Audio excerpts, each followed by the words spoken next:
First, before we start, I'd like to acknowledge two new patrons, Laura and Peter. Laura has a podcast. It's a film podcast. It is called Fatal Femmes, and it's very good. Perhaps, if I play my cards right, I could be a guest on this upcoming.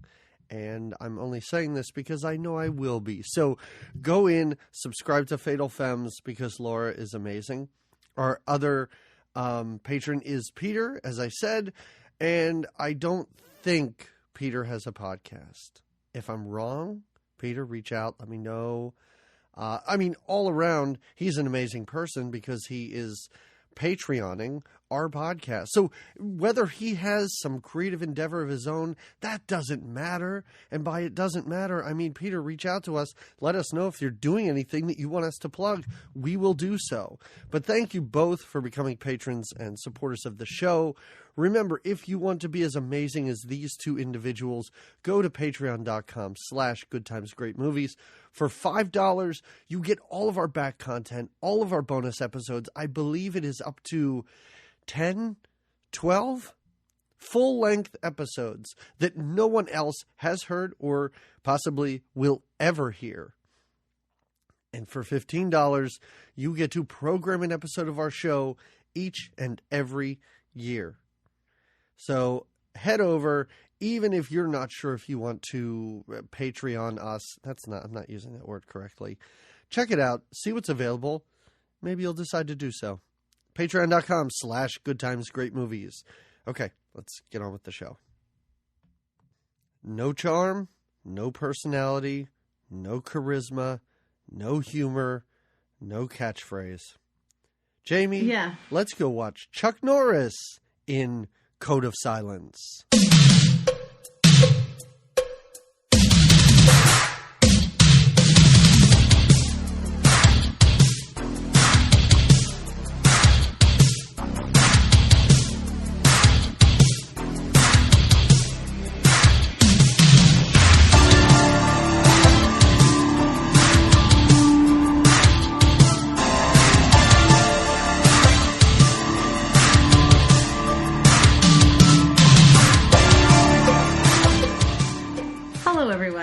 Welcome to another episode of Good Times, Great Movies.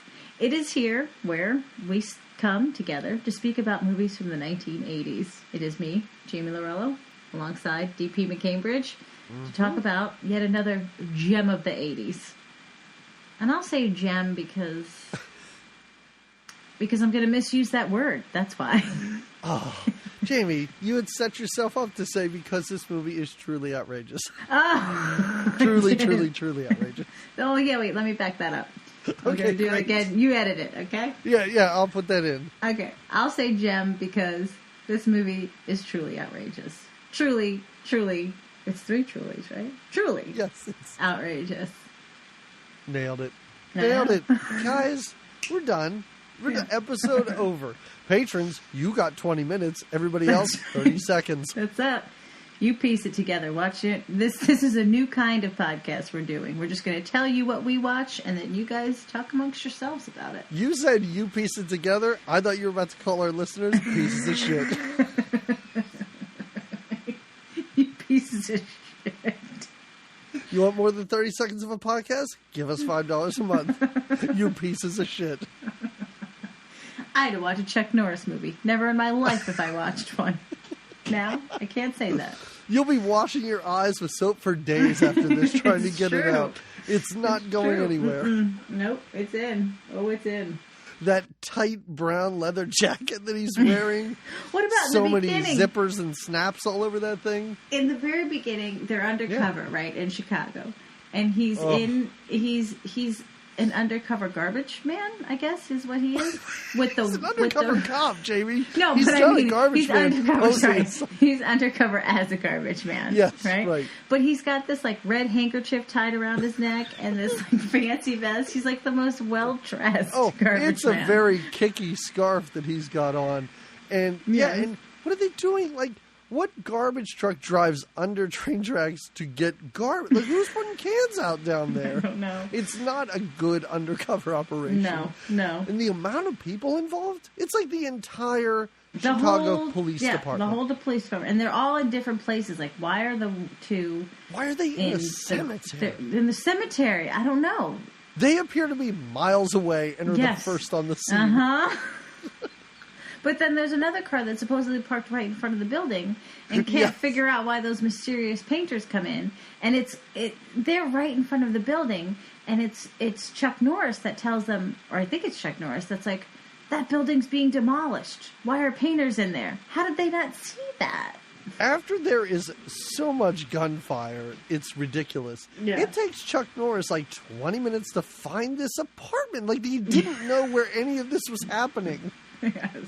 When this first goes down, the one black guy that's luring the one guy with the crazy hairdo, who is that guy with the shady haircut? That mulleted monster. Yes. That guy has some great hair. That's a guy who just showed up to set like that, and they were like, we don't need to do anything with you. You look so out of place in this movie. You belong here.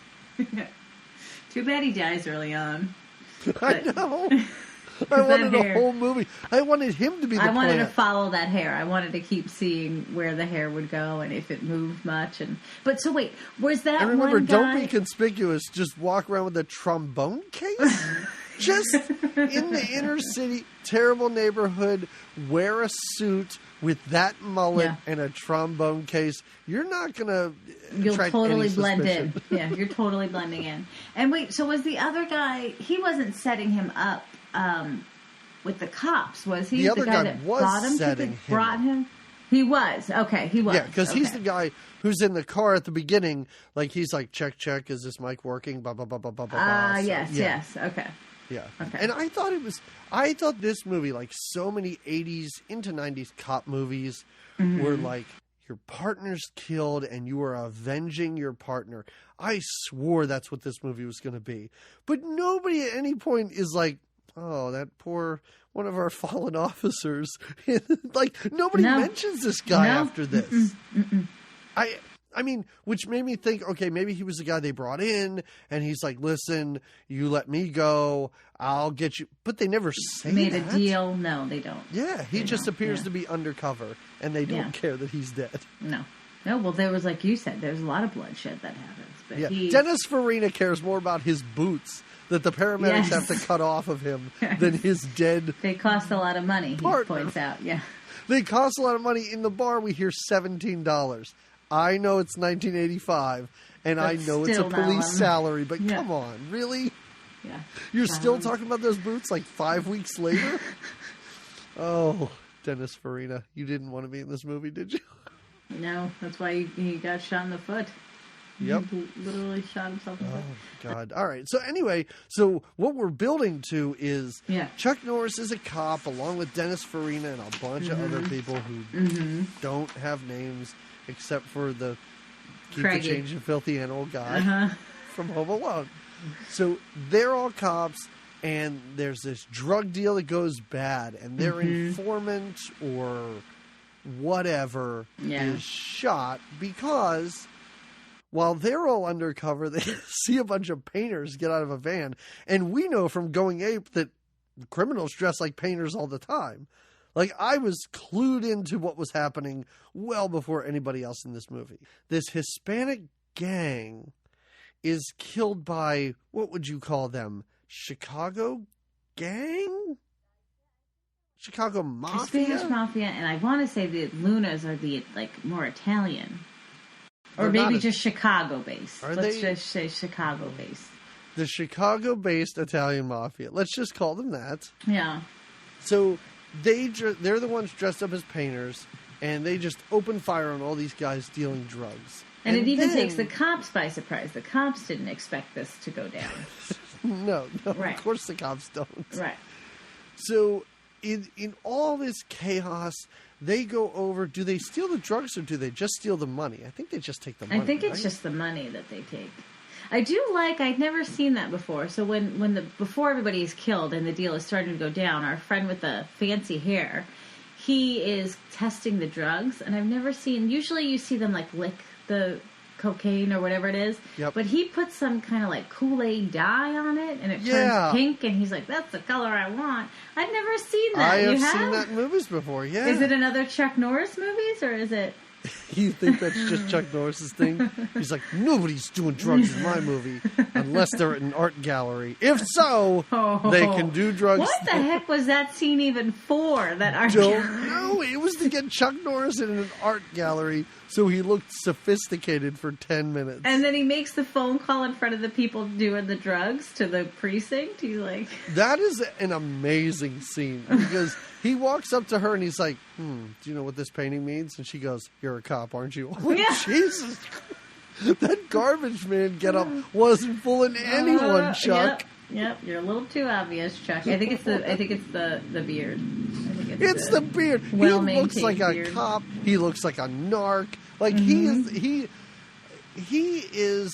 an interesting action hero in that he simply looks like any middle-class father of the 1980s. Like, he does not look like... Not till he starts raising legs and kicking ass. Yeah, it's weird that they allow him to do that so little in this movie. Other than beating up those guys at a bar, the only time he does this is when he's working out in that police warehouse. Yeah. What is that place? It's a warehouse for cops to just work out. That's what it is. When cops need to work out, they got a place to go. It's amazing. And some of those cops, did you see it? Half that police force? Those dudes are jacked. They're ripped. And I'm like, where are those cops? Like, chubby Dennis Farina's running around, and you have a guy like bench pressing 800 pounds behind him. And where's that guy? Right. What is he doing? Where's that guy when the going gets tough, huh? So some of these other cops, like we said, the gangster from Home Alone, he is sitting in a graveyard with some kid. Like, it's like they paired the oldest guy on the force with the youngest guy on the force. And he's even drinking. Yeah.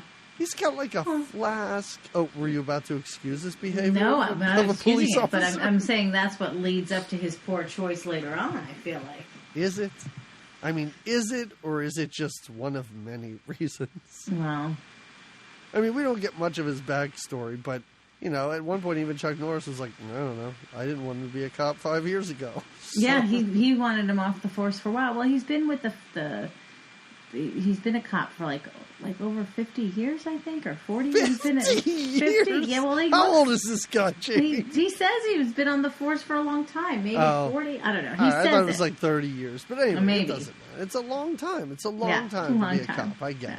After all this goes down and everybody's all thrown off, Chuck Norris is moving through this building so slowly, as we said before. Like, he doesn't really he doesn't know where he's going. Yeah. I even think he's in the wrong building. I'm not sure. The painters have this little like ladder thing that and they can just travel from one building to another just across a tiny little platform, which is kind of cool. So, as we were, saying earlier, this drunken elderly police officer starts running through the hallways of this building, and he just shoots an unarmed kid. Yeah, like a teenager. Yeah, like just this teenage Shoots kid. him dead right in the chest. Yep. Yep. And then, of course, he goes down to, like, check his vitals or whatever. He pulls one of those teeny tiny little baby guns out of his sock. Out of his sock, yeah. He just, like, mushes the guy's hand all around it to get his prints on it. But his partner, the young kid, sees this and seems distressed, but then, it's not cool. It's not a cool move. You're right, Jamie. It's not a cool cop move. You're right. It's not cool. Yeah, not cool. Not cool, Craigie. And that is, as you had explained to me earlier, I assume where the title of this movie comes from. Code of Silence. Because now you don't speak of it. This is a cop that's been on the beat for a while. He loves his job, even though he drinks a little much. But it's Chicago, right? Half of us are Irish anyway, right? And so yeah, you're not going to tell. You're not going to rat on your fellow cop. Your brothers, your amigos, your compadres, your soul sisters. But yeah. Any more? You got any more of those? I could. Yeah, it's what cops say all the time. We're just soul sisters, fellas. So not all of the guys are dead during this drug bust. Like, Oh, go ahead. Yeah, no, the one guy that comes back to life after being shot to just get one last shot out. Yes. Is he the guy who suddenly later on is just like his arms in a sling and he's like, we gotta kill everybody? Yes, I think that is him, yes. He's like the cat with 9 lives. Why is he not arrested? He was the guy who was buying the drugs. Mm-hmm. He is the, I guess, leader. Well, he's not the leader. Skeletor, a.k.a. Tony Silva, is the leader. Yeah. But he's like second in command. I don't see how he's not. He gets away. Well, they were so confused because they didn't expect the painters and this kind of war between the two gangs to start. The cops were confused by all of it, and then some of the cops got injured.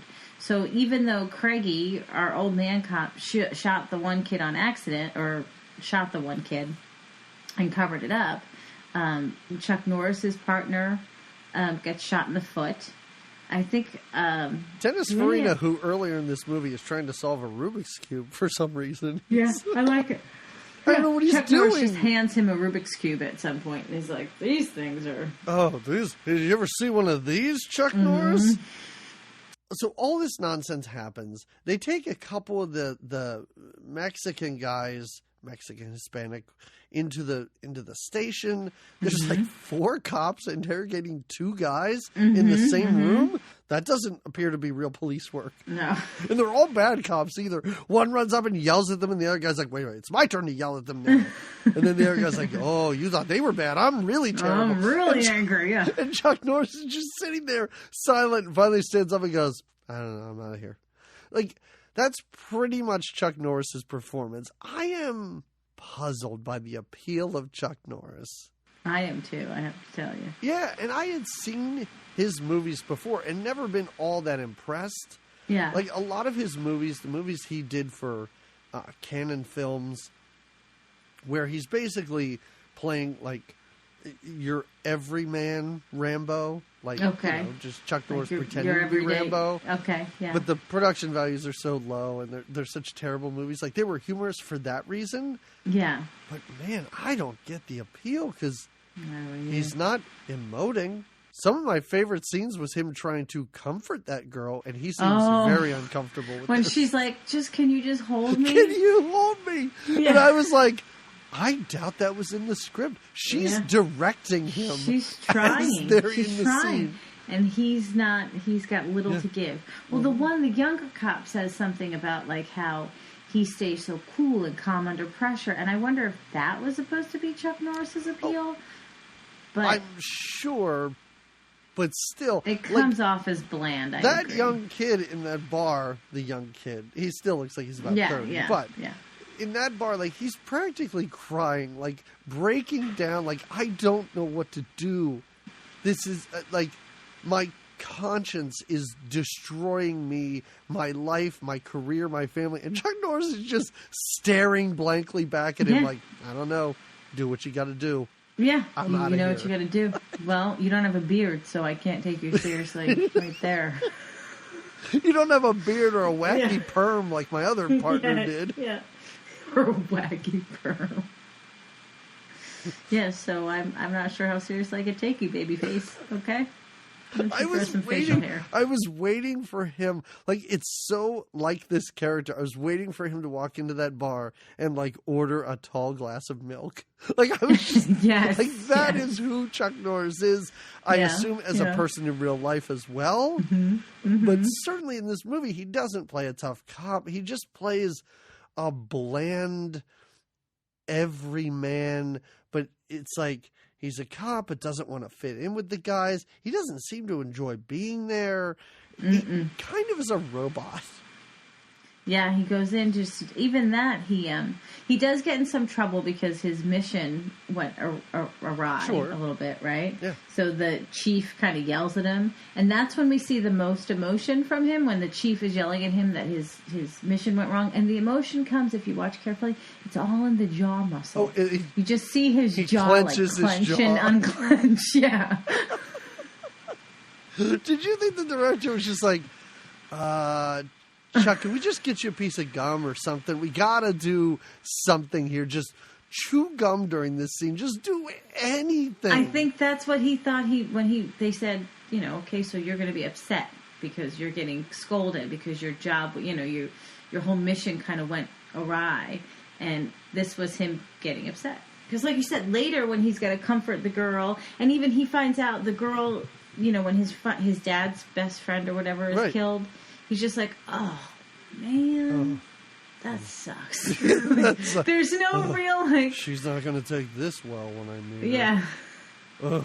Yeah, because he sits down next to her on that bench, and she's like, is it true? Meaning... her whole family's dead? Was my entire family just massacred? Were my mom and my grandma... Well, P.S., how about when we meet them? So first we have this whole... This mission gone bad, where the two gangs have shot each other up, and cops are injured, and Chuck Norris's character is kind of reprimanded. And we see the cover-up, the Code of Silence cover-up with Craigie. But then, all of a sudden, we're in somebody's house or living room, and it's this like mom character's birthday. It's like I just changed the channel. It's like I accidentally sat on the remote, and now I'm watching some family... I thought it was a comedy at first, but a family drama. Yes. Oh, yeah. About a woman having a birthday party. And she's got this lovely little cake, and her daughter and I think her mother are there. And her husband all of a sudden wants her, just stops the whole celebration and wants her to pack for him to go to the lake. Right? And then the daughter gets mad. We gotta go. No, not even we gotta go. He's gotta go. He's not taking them I have with to go. Who cares about you? Oh, I brought my dopey brother over to watch my entire family while I make a clean getaway. Yeah. It clearly didn't work, the brother watching everyone. No, nobody can ever watch anyone in this movie. There's that random dude in the kitchen. I'm just going to call it a kitchen apartment because the kitchen's only you see. And he's supposed to take care of her. He can't even do that. Why is he answering the door for those crazy guys? Don't answer the door. Then you had your gun behind your back, but it did nothing for you. Anyway. Yeah, exactly. Yeah, we just saw a bunch of painters walk into a building and kill people, and the guy's like, gas company. It's like, oh, all right, come on in, man. It's all right. Idiots. We find out that the real evil guy looks like a skeleton with eyes, and he threatens Chuck Norris in the morgue, and he's like, I'm going to give you a Colombian necktie. No, yeah.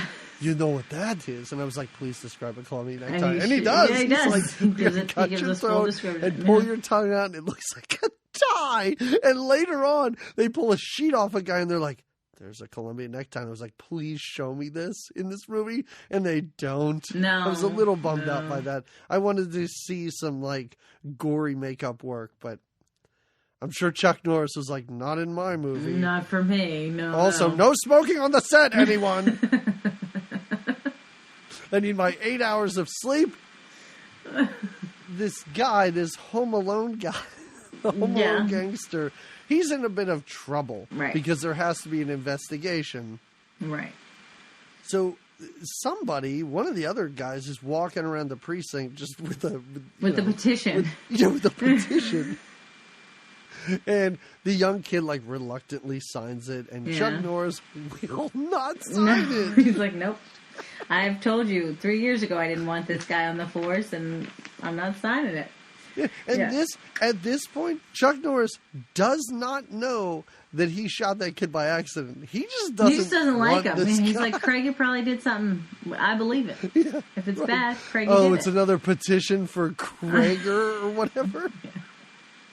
Another one. We have one of these every week for this dude. He's like, I'm not into him. No, thank you. And again, facial hair, 0 on Craigie.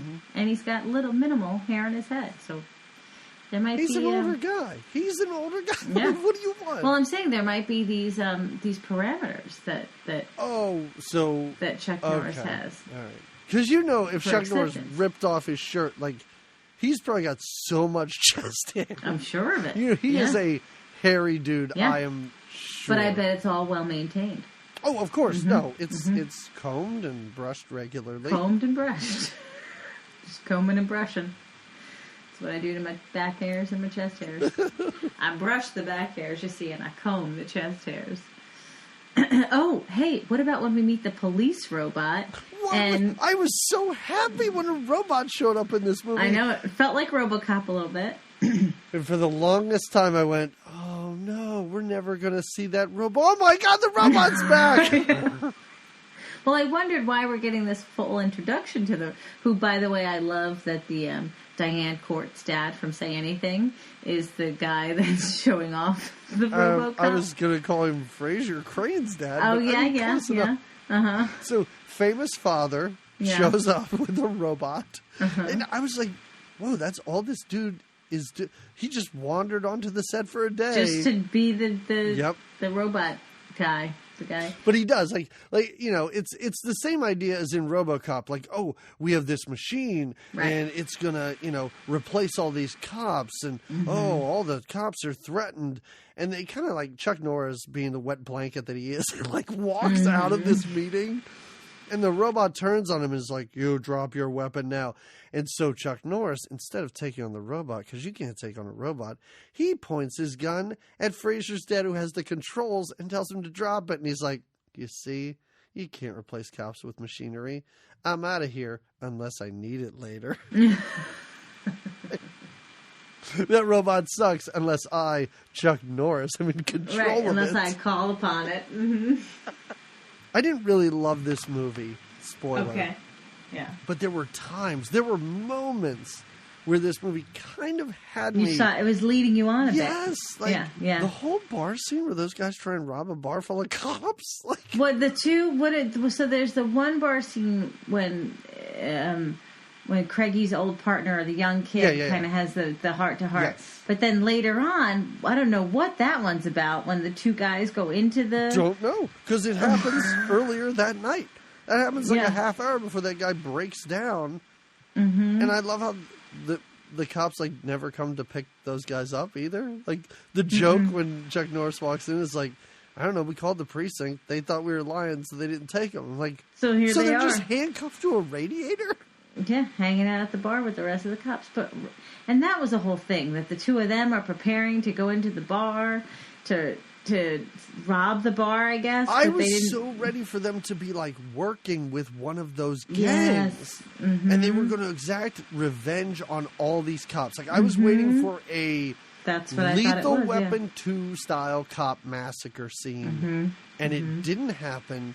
It does not. I was like, why is this weird bit of comedy infused in the middle, like dead center of this movie, that has had no intentional laughs up to this point, other than Dennis Farina's wacky getting out of the police business ideas. Yes. Oh, yeah. Dennis Farina should work at DC Cab. He wants out of that so badly. He does. He should. He'd be a great cab driver. He would be a great cab driver. Yeah. Oh. Oh, and Jamie, we're watching so many movies that just my TV and movie watching experiences now are completely shaped by all of the movies that we've seen, because we go from RoboCop to Cat People when we're at the zoo. Oh, I know. I thought about that. Yeah, when we were at the zoo, I was like, oh boy, where are we going now? And why we're at the zoo, and what do we need to know? So this girl, who is the daughter of one of these mob she's guys. The daughter of, what's the guy's name? Luna. Yeah. Well, she's Diane Luna. Right. Okay. So I guess she's a school teacher, or she's taking a handful of kids to the zoo now, for the day. Diane Luna, the character's name, not the actress's name. You may know her from many movies. Well, no, you can list them. Go ahead. I'm just saying, let's start with least known, but maybe best known for us. She played the young wife in How I Got Into College. Remember the older dad's younger wife? But she was also the foreign exchange student from Better Off Dead, and she was one of the people in Herman's Head. She was like the nice one, the nice lady in Herman's Head. So here we go. Just a smattering of things that actress has done. She's there with kids. I guess she's a teacher. I don't know. It never comes to anything. But she's there, and she literally points at a big cat and is like, "Is that a leopard?" I was like, "A leopard? Is it black and it looks like a panther?" I know. I was like, "Where are we going with this?" We know a bit about these. Look out. There might be an arm inside of it. There aren't enough shots where I can see if the Chicago Zoo is better equipped to handle animals than the New Orleans Zoo. Yes, yeah. Because we definitely know our feelings of the New Orleans Zoo. Mm-hmm. Jamie, I did design a little shirt for our thing that does have a picture of a leopard on it, and it does say hashtag Me Too, hashtag New Orleans Zoo, hashtag Cat People 1982, and I'm still hesitating putting it up because I don't want anybody to think we're making fun of the Me Too movement. Yeah, no. All right, so if anybody wants that shirt, let me know. I'll put it up then. Private message. If anyone would wear that. So this begins a very, very long sequence where she is being followed by her uncle who is sworn to protect her. Right. And Chuck Norris and his now young partner, because now he's teamed with this young guy. Right, because his friend, his Home old Alone partner is, he can't be a cop for a little while. He's suspended for a minute, because of the investigation. I love it, though. The young cop even makes a comment. He's like, we're following them, and they're following her, and we know nothing. And I'm like, yeah, that's exactly how I feel right now in this movie. Like, what is happening? I know nothing, and I'm just watching people follow each other around the zoo. Yeah. And why are we following now her? You're inside of the gift shop. Oh, now you're back outside. Yeah. Mm-hmm. Now you're going down the street, one after the other. Oh, now you're all getting in different cars together. It's like, what is this what this movie is? And oddly for stretches, that is what this movie is. That is what this movie is. It's a lot of people just driving around. To get to where they need to go. Walking and following each other. I mean, it's like a movie that's 100 minutes long. It could be 90. You could make this 90 easy. This is where Chuck Norris follows her into an art gallery for no reason. This is a great example. This is when he walks in, and I looked at him and I was like, was he wearing like a turtleneck and a sport coat before? Or did he bring that with him? He was ready. In case he went to an art gallery. Yep. That's the kind of investigative work he does. So he follows her into the art gallery, like you said. She could like smell that he's a cop. But the artist, because, that's what artists do. They're doing drugs or coke right there on the table. Yep, lots of it. Chuck walks by, makes a call on the phone right there to the precinct, which then scares all the people doing drugs. Like, oh, there's a cop here. What? It is hilarious. He gets on the phone. He's like, yeah, it's me, a cop. Yeah. And I know he's just doing it to mess with them, and it is kind of funny that he does. But then we don't ever see that artist again. You don't. And I just love how he walks by him, and then like the artist is holding up a magazine in front of his face, and Chuck Norris pulls it down and goes, "Catch you later." Yeah.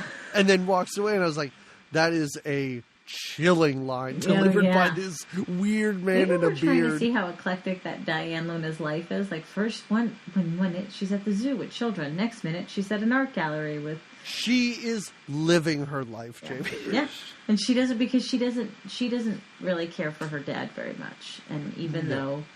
Well, her dad is a rotten monster who wasn't even like. I love how they're celebrating her mom's birthday. It's she, some other random woman. I think it's and her grandma, mom. yeah. Okay, and they're like, happy birthday! And then we cut to her dad, like, walking down the steps. Like, he was upstairs during all this? Yes, he wants no part of it. He's worried about, well, they're obviously out to get him, and he knows it. Yeah. Forget his wife's birthday, right?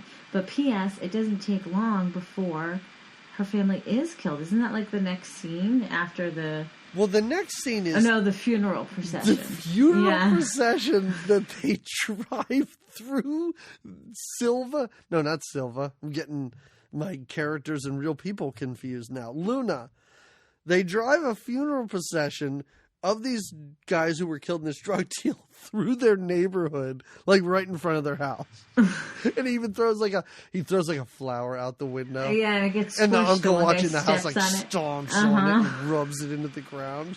And for this to be like this amazingly huge gang, like almost turf war, barely anyone is killed. Well, not in the beginning. In the beginning, we've got some bloodshed, but yeah. No, but I just mean like, it's not like this Luna guy has a bunch of foot soldiers out there who are like dropping like flies. We hear about the one guy who got a Colombian necktie. We don't see it. And it's like, yeah, he worked over at that meat place, or he was in charge of. Now, see, they're not in New York. I can't like do it. it. Come on, I do didn't Chicago. start the Chicago, Oh. and now I can't do Good times, great movies, fabulous accents. it. What regional accent will we butcher next time? Yeah, We've you already find done. We already did that Maine accent, which was bonkers. Because you and I both just dove into that thing. Oh, don't you know? Whoa, wait, you're really in Minnesota. Yeah, there. see, I get too deep. And You gotta keep it a little do later. like you Later? gotta do like a you Yeah, gotta channel You your your Dan Aykroyd. You gotta just like find Oh a Dan yeah, Aykroyd like a or Dan a, Aykroyd, and then you kind of gotta get it, like almost. Yeah, a blues. You gotta get a Blues Brothers thing going. and then know? that feels a little bitter. Bitter? That's a little bitter, but yeah, we're doing okay. We're doing okay. We're doing okay. Okay. We're doing all right here. All right here. We're doing all right. Yeah. Did Yeah? you ever see one of these here Rubik's cubes? Wait, Ooh, this sounds is so good. Minnesota. This is so bad now. I can't even just settle into a Dennis Farina, which is a nice, comfortable Chicago. Comfortable? Comfortable. I don't know. It's I don't know. comfortable. It's Hey, let's comfortable. go. You can just say the Bears and leave it at that. Oh yeah, there you go. The Bears. There's so much Bears stuff in this. That guy has a mint green kitchen with just a Bears pennant on the wall. Because they love their teams, you know. They do. We could sell some brats and some sausages. I like the brats. Right outside of Cubs Stadium. I know a guy. He could get us tickets to every game. And of course, then Chuck Norris is like. I love the idea that the director was like, "So Chuck, you gonna do a you gonna just try? You gonna just try a Chicago accent? Oh, you're not. No. You're not gonna. No, maybe you're from New York or something. Maybe things went back. Oh, you're not even doing a New York accent. No. You're just Chuck Norris You're in just this Chuck. movie. That's fine. It's me. I'm the director of this. Don't know my name, but I guess I'm from Chicago too. Come in here, Dennis Farina. Hey, it's me, Dennis Farina. I sound a lot like the director of this movie.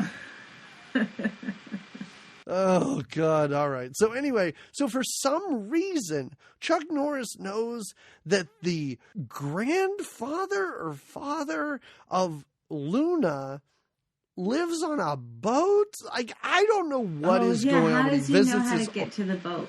How does Don't he know. To find him there. Don't know, because he just walks on, and this guy's like got sexy Doesn't he- ladies working computers or something Yeah. for him, and he's like, I can't get out of it now. But he's telling Chuck Norris, he's like, you should just invest in some oranges. I know that the oranges are going to go really good. I got a guy, and he's going to make all the trucks break down. I'm like, what are you doing? Why are you giving stock advice to Chuck Norris? And can you buy stock in oranges?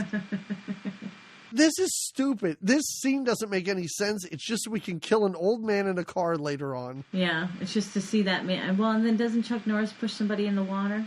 He throws a guy in, and then the guy climbs out and he punches him again, and he falls in. But now is your favorite part of the movie, the brutal murdering of a family.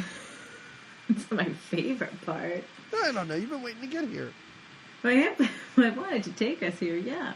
When a moving truck comes and there's three It's not even women a that are moving truck. It's just full of vegetables. Oh, It's like a yeah. vegetable delivery Yeah. truck.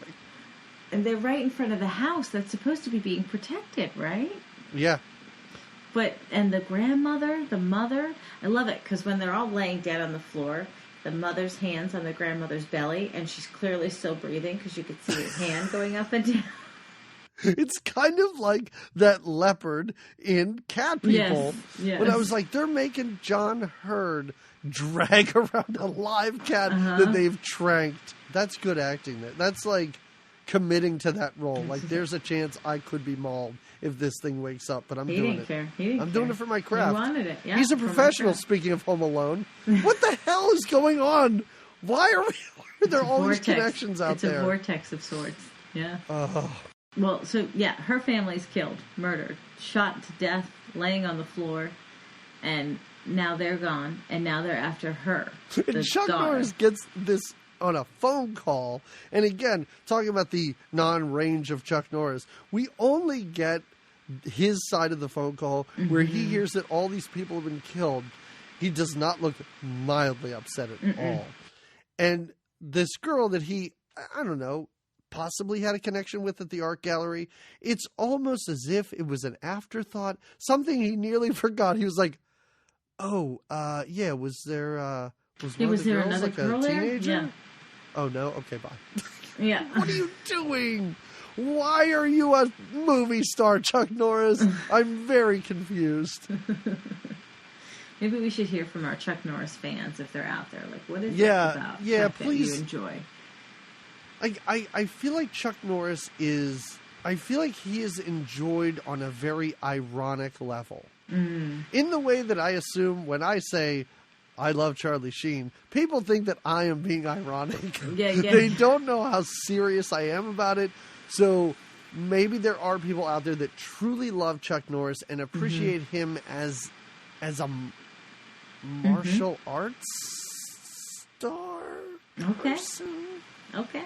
As a high kicking. Did you see that lazy ass split he tried to do at one point? Oh yeah. When he goes down and just sticks out one leg. That's when he's on top of the train.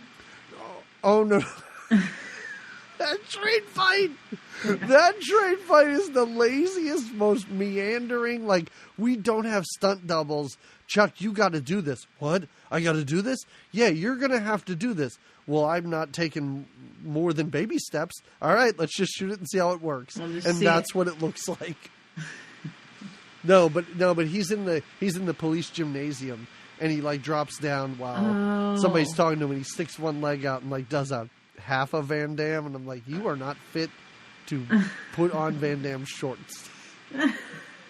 No, I enjoyed our Van Damme time. Not so much our right, yes. Time. I mean, Van Damme is a horrible actor. Oh, it's terrible. Could you imagine Chuck Norris trying to act in a scene where they're like, okay, Chuck, in this scene, somebody takes, like, magical chalk dust, throws it in your eyes, and I want you to look around wildly. He would look just the same. Look just the same. Like he would just stare straight ahead with this sober, dead glare. And then, I don't know, wait for the camera to cut away. Like, it's just like a sack of potatoes, and they drew eyes on it. It's not Here's that an actor. sacky. It's not that sacky. I mean, that beard is everything. All right. It's everything. All right, fine. They glued a beard on a potato. And they pointed the camera at it. All right, so you're right. Would you like to even get us to this train? Don't know why they're on a train or fighting. Oh, well, how do we get to this train? Well, so we're following the girl, right? Oh, this is when she gets chased. Yeah, when she hides behind the dumpster. And then Chuck is about ready to, like, she's with her uncle, right, in the city. Yes. And the uncle literally gets stabbed in the back. Yes. And then she goes running, and Chuck Norris is there, too. He sees some of this happen, and now he goes after the chase, too. But now she's being chased by, I guess, the Hispanic gangs people. Yeah, it's, again, our second to third scene where somebody is chasing someone who's chasing someone else. It's just... rolling into chasing. And she hides for a minute behind a dumpster, and she thinks she's lost them, but then this one creepier guy, Angel, I guess is his name, finds her, and then 4 guys are ready to, like, take her on, I guess, and Chuck Norris comes out. Let's call Angel 20 years the senior of all the other guys in this but game. Somehow he can outrun them, outwit them. Oh. At every scene where they're running, he starts in the front but quickly lags behind. And the next time they show him, he's back in the front but lagging behind. So Chuck Norris does get 3 of the guys to drop their weapons and get against the wall. But not this renegade Angel guy. He knows his mission. Even the other guys are like, Angel, come on, just drop the weapon. Come on, let's just listen to this guy. But he's like, no, I'm here to get the girl. Yeah. And he does. Angel, he takes her. We're the Colombian Mafia. Yeah. This is a little too extreme for us. Angel, hold on. You do not want to hurt that girl. I don't know what our mission was. We just stabbed a man in the back. But Whoa, buddy, calm down. But Angel takes her onto a train, because that's where you're going to take someone. Well, you're in Chicago. You have trains above your head. You have trains below your feet. There's just trains everywhere in Chicago. They're everywhere. So you jump it on one. Yeah. And then Chuck Norris hops on that train, too. And let me say this later. They start fighting on the train. It's Chuck Norris trying to Skype in with us right now. Yeah. Later, Chuck. I heard you were saying bad things about my acting. I'm a really good actor, actually. That acting paid for my many homes. And my beard oil. Nothing else to say. I would assume he uses beard oil. Look at that thing. I'm Chuck Norris having a nice time sitting at my kitchen table alone, just thinking about how self-satisfied I am right now. Yeah? Sitting here with Mark Ruffalo, just having a good time. Mark's like, this is great. This is so great. Chuck, You're so great. Chuck, I just enjoy spending time with you. You know, it's just your beard's so great. Great beard, Chuck. It's so great. Chuck, your beard's so great. I know it is.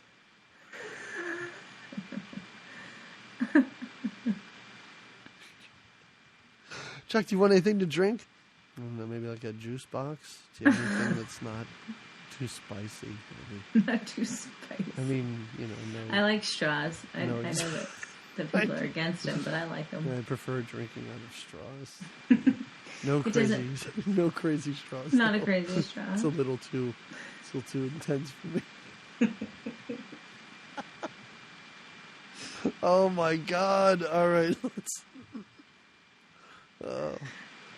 And I don't even know if our Mark Ruffalo conversation was cut out for non-patrons. So, guys, that is why you need to become a patron.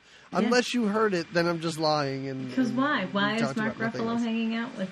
Why would Mark Ruffalo be so polite and just having a great time hanging out with Chuck Norris? You don't know. You know. He's not Jamie's best friend. Or apologetically not hanging out with her. So the way this fight ends is crazy. Like Angel just dives into the Chicago River. Chuck Norris dives after him. And then Angel is run over by a speeding boat. Which I kind of love. You see his face like, what? And that's how he goes. Oh, and then the young girl, who doesn't look all that young. They keep referring to her as a young girl. I don't know. You could have gotten an actress that looked younger. Like, I'm sure this girl could play between 16 and 30 if she wanted to. Mm-hmm. But she looks in her 20s. Mm-hmm. And I don't know. Like, Chuck Norris treats her like she's 15 years old in this movie. Yeah. I'm glad they didn't have any sort of relationship. I was kind of afraid that might happen. I'm glad that it didn't. I didn't think we were going to go there. Oh, you didn't? Okay. No, we had too much other action, and it was really more about keeping her safe. Yes, no. And he's chivalrous, Chuck Norris. I mean, listen, wouldn't surprise me if that was in the script and he got there and he's like, none of that. Not going to do it. Not going to. I'm asexual. I'm Chuck Norris. I'm like Ken doll underneath you. If you want buns, you get Jean-Claude Van Damme for this movie. I'm not your guy. I'm not even unbuttoning the top button of my shirt. I won't do it. I'm going to wear a handkerchief tied around my neck so I don't even expose too much neck. Right, yes. This t-shirt hangs down a little too low. I need a neckerchief. A neckerchief. Anyway, so he comforts her because I don't know, she just watched a man get hit by a boat and has an and she finds out her whole family dies. That's when she's like, is it true? They're all dead. Yeah. Except your dad, who's out hiding. Except your scummy dad who left you all to die while he hid in the woods, I guess? Mm-hmm. Mm-hmm. I don't know. House. Yeah. Whatever. And this is the first of two times where she is sobbing next to Chuck Norris, and this is not the scene where she's directing him to hold her, and he's just sitting there staring blankly straight ahead while she cries and slumps over into his lap. So he takes her to some guy. I thought it was the chief, the angry chief. Yeah. But it's just some dude that we've never met before. No, we find out later because she's hanging out with him and they're looking at, I guess, pictures. She says, "You looked good in the uniform." So this is a friend of Chuck Norris's dad, who was also on the police force, who was killed in the line of duty, and this was his ex-partner, I guess. But we don't know that at all until later. We learned that 5 minutes before this guy's murdered. We just know that he takes her there to keep her protected, yes. right, and safe. And he just kind of leaves her there, and it's like... Which, again, he's like, she doesn't want to go into police custody. Will you watch her? Okay, great. But in hindsight, maybe you shouldn't take her in there, Chuck. Like, apparently these super bad guys know who your dad's ex-partner was. Like, I mean, I understand Chuck Norris in this movie clearly does not have many friends. Like, he has nowhere to go. Nobody really seems to like him. No. So where's he going to put her? But, take her to your place. We never see his place, do we? No, we don't. We don't know where he lives. He just roams the streets. Wow. Okay. He doesn't drive a police car either. He has this undercover car that he drives. Yes. Yeah, there's a lot of not police cars. He does drive a police car at one point because he wrecks his other car. Oh, that's right. And then has to steal a guy's car because we just hear the guy go, "Hey, what are you doing with my car?" Yeah. Okay. So Chuck Norris's partner, the young kid who is his partner, but they have not been in a scene together, calls him from a bar where the cops are just partying. They are having a great time. They're Don't know celebrating. why. What are they celebrating? The murder of this family? I don't know. I don't know. But they are whooping it up. And the partner, like, he's breaking down. Like, he can't... The deposition for Home Alone is the next day. And he's like, I don't know how I can lie on the stand. Turns out, pretty easy to do. Yeah. Doesn't even really blink about it. He's just like, yeah. Well, because he says, if he realizes that if he tells the truth, then he's breaking the code of silence. He will be. How will he work again? How will he be respected at work? He's got a we wife see and how kids. rough the code of silence is. Chuck Norris is like, nah, that guy's too old to be a cop. And the rest of the cops are like, fuck you, Chuck Norris. We won't back you up. We'll just right. You know what? I think it's better if you die. I think everything will be so much better if you're totally dead. So Chuck Norris is on his way to the bar, and we see some dudes in a car, like, psyching themselves up, having hilarious banter. The one guy keeps trying on different pairs of sunglasses. With the sunglasses? Yeah. The other guy's yelling at him. It's a regular Abbott and Costello routine. Yeah. Their plan, which, again, thought their plan was to murder cops or something. Their plan is to simply rob this bar, which is doing incredible business. Like, I don't think you go into any establishment at peak hours to rob it. No, this isn't a good plan. The moment these guys walk into this bar and see that it's standing room only, I assume you turn around and you leave. But they don't. They go through the whole stupid plan. It's a big joke because they pull out their guns and then every single cop in there turns around, points a gun at them. And then these two guys again have hilarious banter back and forth. Oh, and it makes no sense in this movie. This belongs in... You want to put it in a movie? Put it in 48 hours. It should have been in 48 hours. That's where it belongs. I agree. Not so much in Code of Silence. Yeah, it doesn't make any sense. Code of Silence, I assume Chuck Norris was not on set that day, and everybody was like, let's have some fun, guys. Let's just do something fun. Right. Let's get a little crazy. Yeah. So Chuck Norris, like, I don't know, I guess he's on his way, or he's just about to leave. This is when he walks in. This is when Chuck Norris whispers to this girl. They whisper back and forth for the entire scene. I didn't have my closed captions on, so I didn't know what they were saying. It was impossible to hear any words. So Chuck, in this scene, you're trying to comfort this girl, and so you want to be as comforting as possible. You don't want to come off as gruff. So do I whisper? Well, I'm not sure if you have to whisper. I don't think it's just you need to be a comforting presence. So I'll just whisper, okay? Oh my God, it is the worst acting. Chuck Norris, what are you doing in movies? This is baffling. Through this whole movie, I was like, how is this guy here? How did he get to the position he is now in? I want to watch an episode of Walker, Texas Ranger now. I never thought I wanted to watch that show, but now I want to see what's happening. It's leading you there. Yeah. Maybe it's not, because there's not as much action. Like you said, he does a half split, kind of a lame fight on top of a train. Maybe this isn't as much action as some of his other works. The train thing was funny, but also the big action scene at the end of this, just watching he and the main bad guy, Skeletor, like scamper around, like watching them try and run it's so strange. It's so strange because they're barely moving. They're like scuttling around. They're never like ducking behind anything. They're never running at full speed. Everyone's just kind of like, it's just a leisurely trot with their arms flailing around.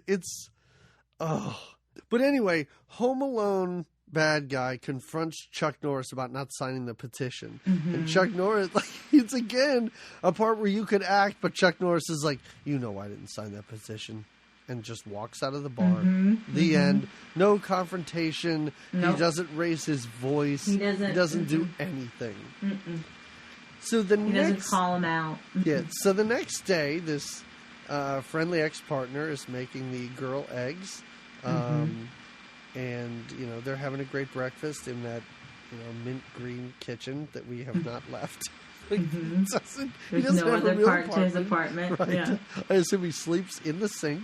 But the phone lines are dead because Chuck Norris is at this deposition about the murdery cop, and he keeps trying to call. Like every time I guess there's a timeout, whatever, he tries to call, but he can't get through. The kid does not fess up. The kid's like, yeah, I saw the young kid. Yeah, he had a gun. Trust me, it really happened. But Chuck Norris gets him. He's like, that guy, he's a piece of shit. Yeah, he's basically like, no, I don't want him on. Yeah, he's a garbage monster. Yeah, of course I didn't sign that. It's been years since I wanted him, since I've liked him. I don't like him at all. And has no qualms about saying it. And basically there's like a collective silent gasp that happens between all the officers. Like, what? But also, I guess it's not enough for this guy to get suspended or you know, fired. Like, it's just, oh, well, I guess he did kill that kid in self-defense, and Chuck Norris just hates him. Chuck Norris just has a bad taste in his mouth for him. Yeah. He's an odd cop anyway. Yeah.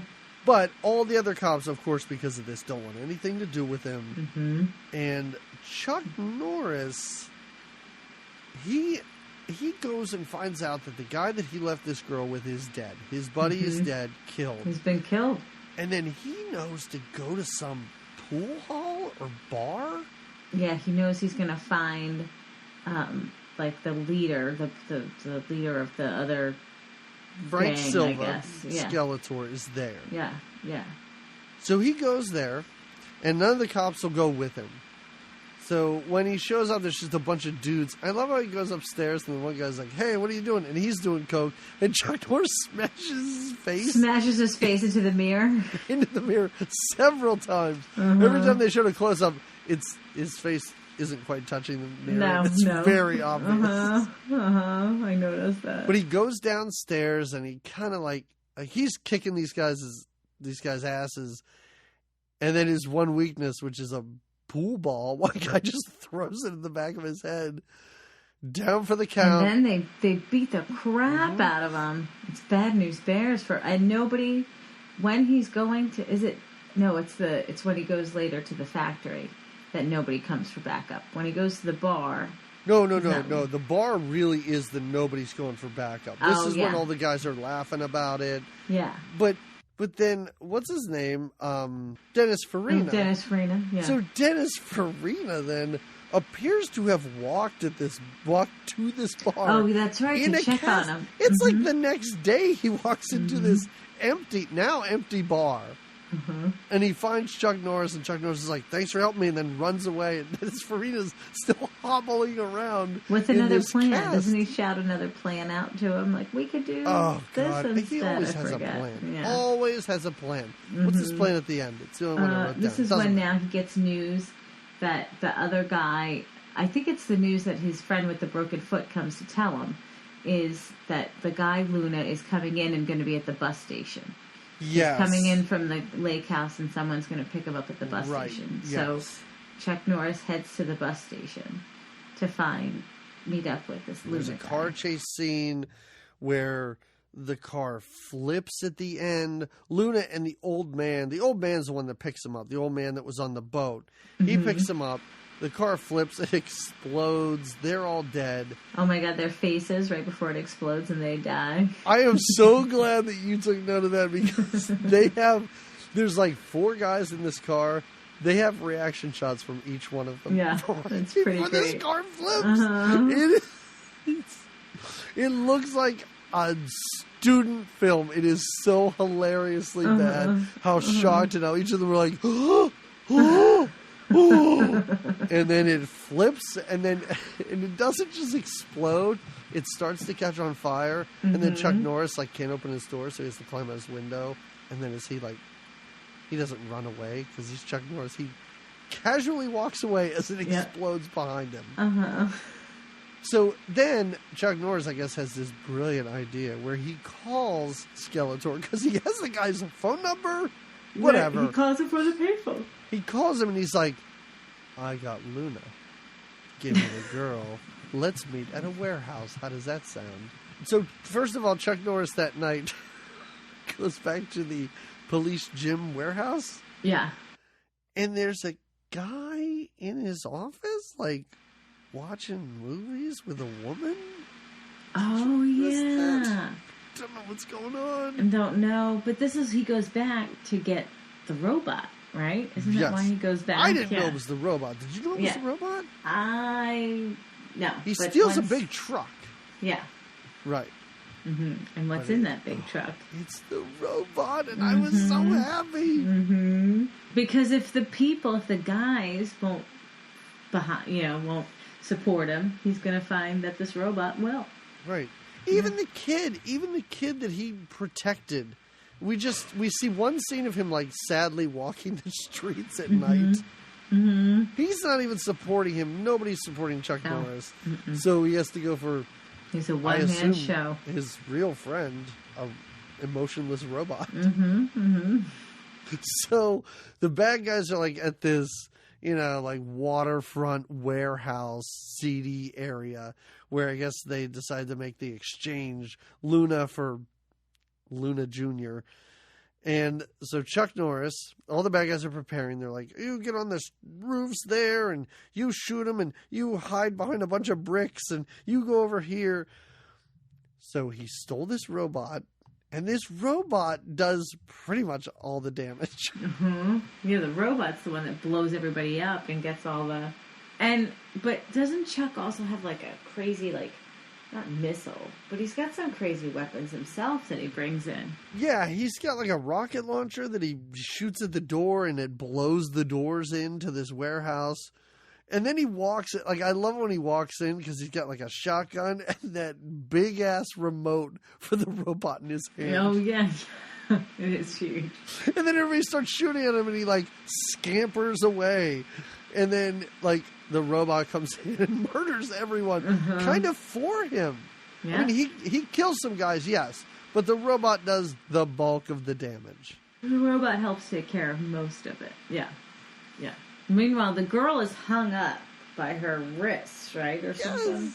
It's so horrible that they don't, and I don't want to give away the end of the movie, but they don't even give her when he's coming at her, when Silva's coming at her at the end, at the very end. For the second time after he's been shot, and then he comes again. Yeah.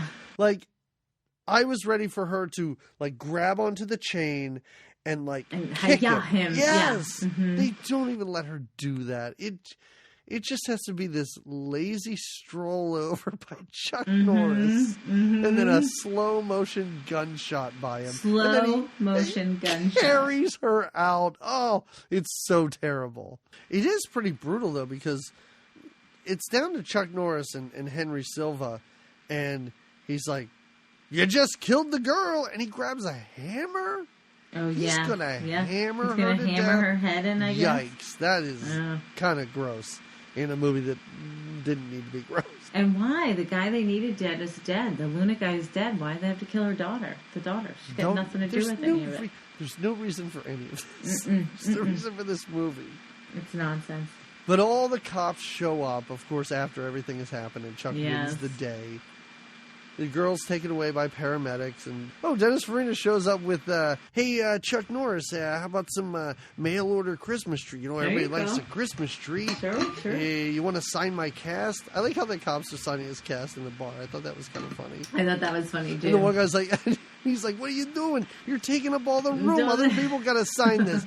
And the guy's like, "I'm not done drawing this." He's like, "It looks like shit. Just finish."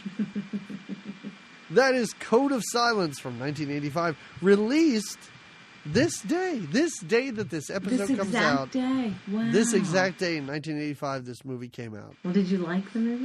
I didn't. I mean, I didn't hate it. It moved along. Sure. It was fine, but it's very run-of-the-mill, very average cop movie for this time period. Mm-hmm. Yeah, I would have to agree. I agree completely. Like, I didn't hate it. I wasn't like, oh my God, but I wouldn't watch it again. No, it's not objectionable, but it's just kind of, and like I said, it was a movie that shone a light on Chuck Norris for me. A little light shine. That I kind of wish, that I kind of wish I had not seen. Like, you didn't want to. I didn't want to. And if we have to revisit a film of his again, I'm hoping it's one of those earlier 80s, so bad it's good movies. Yeah. As opposed to ones that seemed like this. This felt like, and I know that it came after this, but this felt like Chuck Norris's Cobra. But he doesn't have the personality of Sylvester Stallone, which sounds weird to say, but Sylvester Stallone is doing some crazy stuff in that movie. He's cutting pizza with scissors, Jamie, and Chuck Norris is doing nothing. We don't even get to see where Chuck Norris lives in this movie. We don't see him eat any pizza at all, no. Drink anything. He might be a robot. Maybe. Well, what do you recommend if you don't want people to watch Code of Silence? So I think it was the beginning with the whole the like sketchy apartment and killing the one young kid. It reminded me a little bit of the 1994 movie The Professional with a very young Natalie Portman when she's taken under the wing of what's his name, Leon the assassin. And she is taught to be an assassin. But even that, like, if the girl in this movie was a maybe younger girl, not this 20-year-old girl, maybe then you'd have a little more of this, like, I don't know. Like, you'd see more of a softer side of Chuck Norris because he's protecting this young girl. You know what I mean? But anyway. And I mean, the thing is in that, the Professional in that, I can't think of the actor's name. I can't think of what his name is. But in there, it's kind of like this.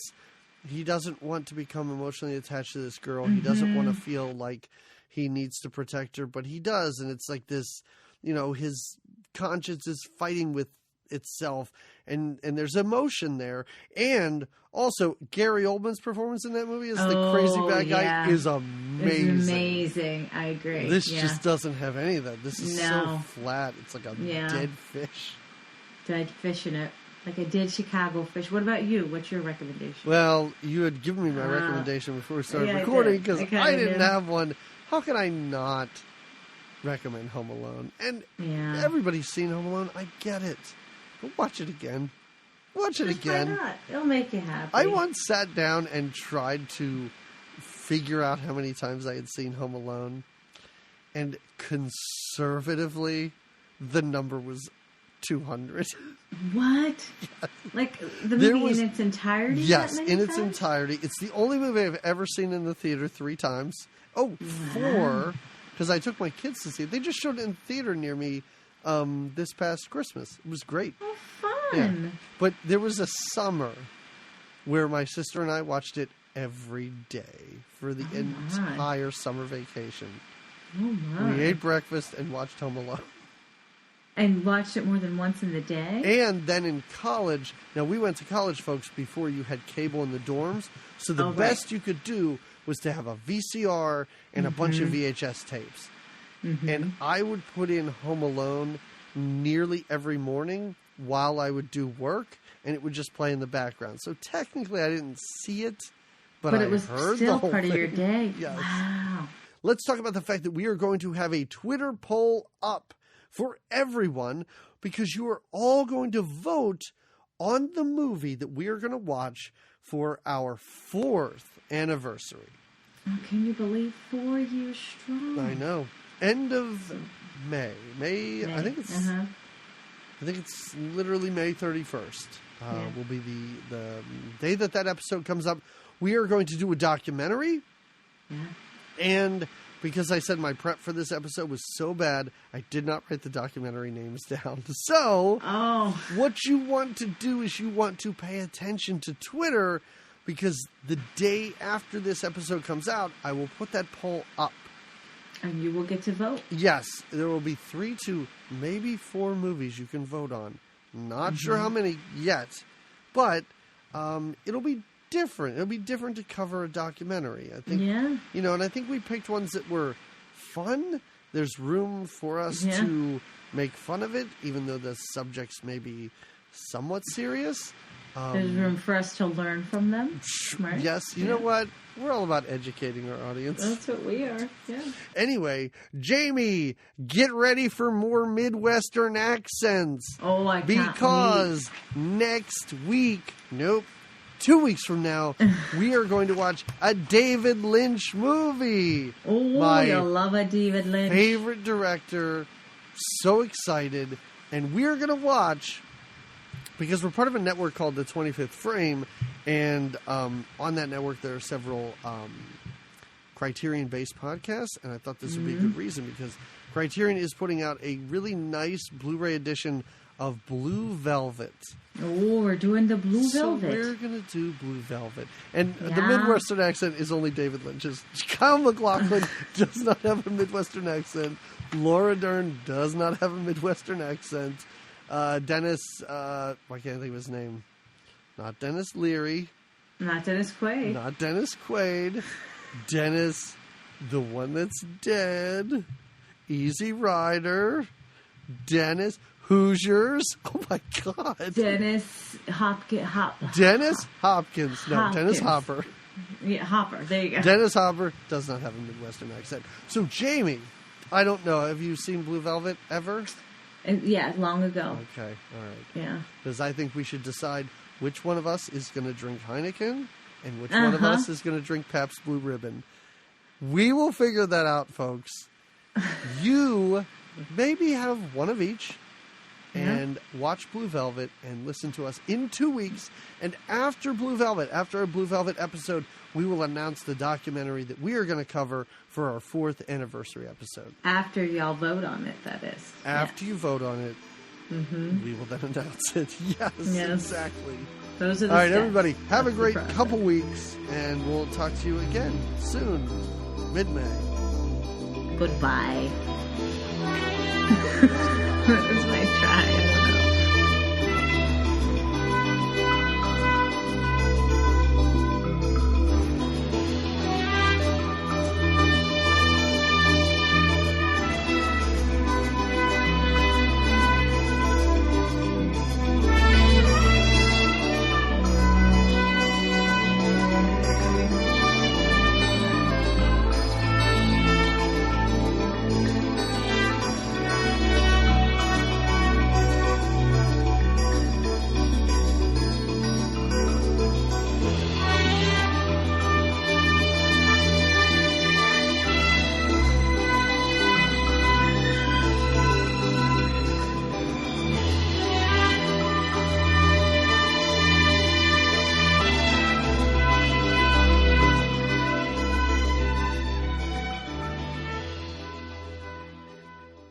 Why don't you give it to me right now? I would do that if it was Mark Ruffalo. If Mark Ruffalo came in and forced me to drink like prune juice, I'd do it. And not like because he's the Hulk, just because I think you'd be like, Could you see hey. Mark Ruffalo forcing you to do anything? You'd be like, it's really good for you. I'll stick with you while you do it. That's why I would. Right. That's the kind of gentle like persuasion I need. I don't need anything rough and tough. I need a gentle Ruffalo. Oh, look at that! A gentle Ruffalo. Gentle Ruffalo. I'll be here for you, champ. Let me just eat this delicious piece of white bread. Yeah. Let me smear some little margarine on it. I like margarine. Do you? But not too much. I'm Mark Ruffalo. Don't overdo it. Everything in moderation, everybody. And not to make fun of Mark Ruffalo, he seems like the greatest person and That's the nicest exactly, person ever. Exactly. Like,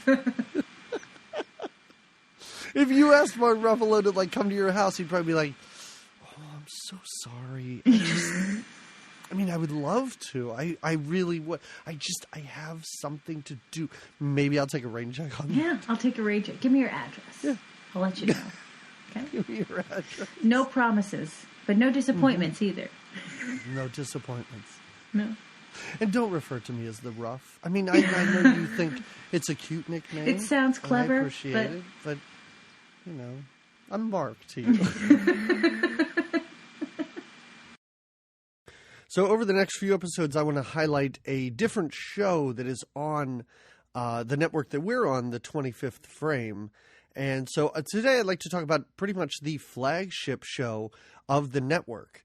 It's called Criterion Now, and it is hosted by Aaron West, who is an amazing human being for many reasons, but also because he asked us to join this network. I've been on the show several times.